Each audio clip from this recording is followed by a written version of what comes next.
Всем привет! Сегодня приготовим легкое творожно-молочное желе с маком. Готовится оно просто и быстро, не считая времени застывания.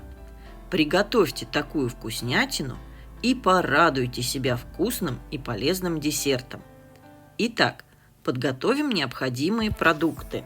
Молоко и творог можно взять любой жирности. В небольшую кастрюлю вливаем молоко, всыпаем мак, хорошо перемешиваем и ставим на огонь. Доводим до кипения. После закипания молока снижаем нагрев до минимального. Варим, помешивая мак в молоке 10 минут. По истечении времени снимаем молоко с огня, немного его остужаем. В теплое молоко с маком всыпаем желатин, тщательно перемешивая его ложкой, чтобы не образовались комочки.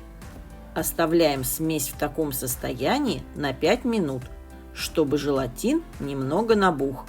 Готовим творожную массу. Творог выкладываем в чашу блендера. Добавляем сахар.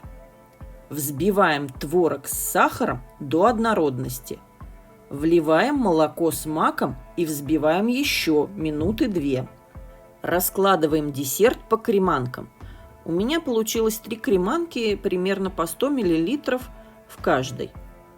Ставим наше желе в холодильник минимум на 2 часа. За это время десерт стабилизируется, и его уже можно подавать к столу. Если оставить десерт в холодильнике на ночь, то он приобретет более плотную консистенцию. Всем приятного аппетита!